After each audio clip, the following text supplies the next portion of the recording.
Srimad Bhagavatam 11.9.13 Tadaivamatmanyavruddhachitto naveda kinchid bahirattaram va yatheshukaro nripatim rajantam isho gatatmana darsha parshve.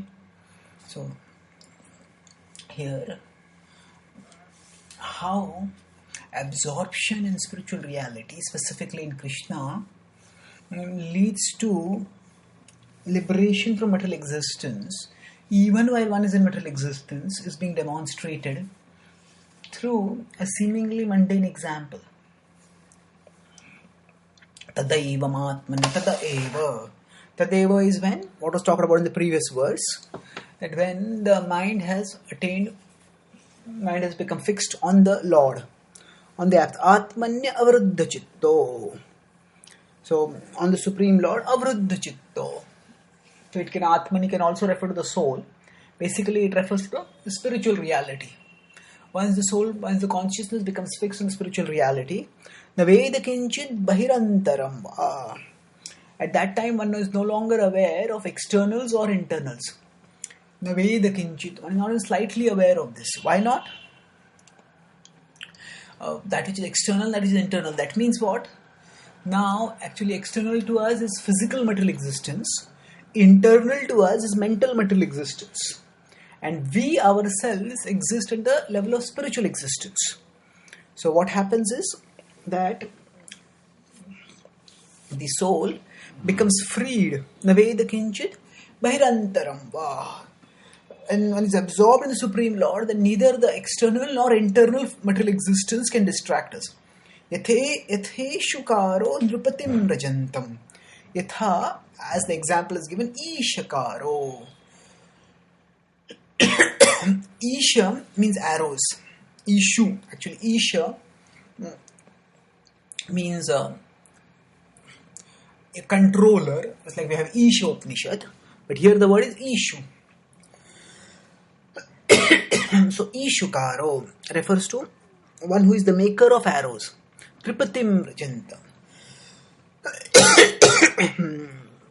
Nripati, Pati is Lord or Master. Nripati is the master of people. That means the king. Prajantam.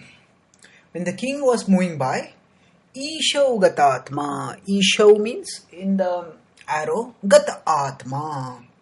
One's consciousness was absorbed. Dadarsha Parshve. No, Dadarsha did not see right next to him. Parshve, right next to him. Like we say Parshad, one who is one who is associate, one who is close to someone. So, here, the Avadhut Brahmana in one verse is combining both the teaching as well as the illustration of the teaching. So first he gives the principle and then he gives the example. So the example, let's see, what is it? That once while he was traveling around this Avadhut Brahmana, he saw an arrow maker. And now, arrow making is definitely not a glamorous profession. So, certainly arrows are required and arrows have to be made well, because if the arrow is not sharp enough, it may mean that the warrior who uses that arrow will not be able to critically or fatally or decisively wound the enemy, and then the enemy may retaliate. And if the enemy retaliates, then the warrior may die. So, although at the level of the arrow maker, arrow making may seem to be a very simple activity. You just have to sharpen some arrows. But when one thinks of its consequences, it's a very, very important activity. And it has to be done very well. So here what is stated is, Ithe Shukaro. So now the arrow maker was absorbed in making arrows. And Dripatim Rajantam. As a procession of a king went by. Normally, even in this world we see that when a famous person is going, then now there may be, because of security reasons, that there are there, if the Prime Minister is going often, especially in city like in India's national capital, Delhi, or the traffic gets routinely disrupted because there are so many VIPs who are traveling. Especially when the Prime Minister is traveling, there's a big cavalcade of vehicles, security vehicles which go before and after. And so the disruption is so much that people cannot but notice. Not only people who are on the road themselves, their movement gets disrupted, they have to notice. But there is so much, as we say, halla walla, there is so much hue and cry that everybody has to notice it. That people also who are having their shops or whatever, they also notice it. So now, some people may choose not to focus on it because it's a routine noise. It's a disruption, but it's a routine disruption, and they notice it, but they don't pay attention to it. But the Ishakara was not like that. It was not that the procession of the king was so common to him that sometimes that which is familiar, we are no longer conscious of it. For example, if we come to if you are living on a place where there is on a road which is right next to on a house which is right next to the road, then constantly we hear vehicles going by. So if a vehicle is going by, we won't even notice it. So only if no vehicle is going by, then maybe we'll notice it. So it was not like that for Ishakara, that the sound of the king's procession going by was so commonplace that he would not notice it. No, it was an unusual occasion. It was a spectacular occasion, in fact, for a king to going along with his entourage. So the Ishakara. Now, for the Ishakara, for the arrow maker, there could have been further justification. The king or his associates will be my customers. So you could say that the arrow maker is missing his customers, but no, even that was not adequate enough reason for him to get his strength. Just absorbed. So it was the arrow maker did not even notice the presence. It was not that he noticed and neglected the procession, but he did not even notice it. He was so absorbed.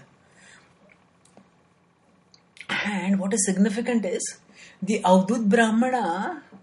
Normally, if a king's procession is going by, everybody, all the eyes will be on the king and on the procession, not so much on other people. The Avdut Brahmana was so sharp that he was not just simply interested in seeing the majestic elephants and the majestic crown and all the other materialistic things that are seen when a king is going by. He was interested not in the king's majesty, but in the truths of life. And that's why he was absorbed, he was aware of the reality all around. And because he was aware of the reality all around, so he noticed this particular arrow maker also. And he learned from it. So, we sometimes think that something big and something outstanding, something special has to happen, and then we learn something from it. But something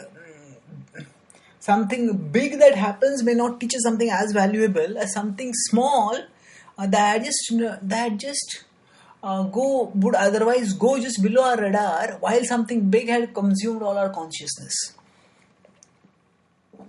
So the Avdut Brahmana is so sharp that he is learning such an important lesson by not just observing life's big things, but also while observing the small things while the big thing is happening. So this arrow maker is absorbed in this job. We may say it's just mundane absorption, but the point is a devotee always, a serious spiritual seeker, always has the learning mood. And we, Bhaktivinoda Thakur said, I get inspiration to serve Krishna determinedly, tirelessly, by seeing how hard materialistic people work tirelessly for their materialistic causes, for their materialistic purposes. So similarly, we also can get that determination. Tadaiva bhatmanya avruddha chitta. So just as single-pointed absorption of the arrow maker was there in the job of making the arrow, similarly, a serious spiritualist can get this single-minded absorption in the Supreme Lord, in the spiritual reality. And by becoming absorbed in the spiritual reality, by internally becoming completely engrossed in thinking of Krishna, in remembering Krishna, in serving Krishna, in speaking about, serving Krishna internally, one can become oblivious to the world. Now, the point here is not that all of us have to strive for this obliviousness towards the world. No, the point is to strive for obliviousness towards anything other than the service of Krishna. So, if our service is in this world, then certainly we have to be attentive, by which we can become absorbed in the service of in our service. But while being absorbed in our service, we don't let ourselves get distracted by anything and everything. Because the more we are distracted by things, the less we can focus on the thing which we are intending to do. So Krishna consciousness is so wonderful that we can be in this world, we can be engaged in an activity of this world, and yet we can be pursuing through that engagement in an activity in this world the goal that is supremely beyond this world. And for being in this world but not of this world, now the arrow maker was in this world and of this world, but from the point of view of the world, the king's possession was a big event, but he was in his own world, and therefore he was not in the outer world. So if something material can get such absorption, then the supreme spiritual reality can definitely help us attain that which is absorption, and thus we can transcend material existence. Thank you.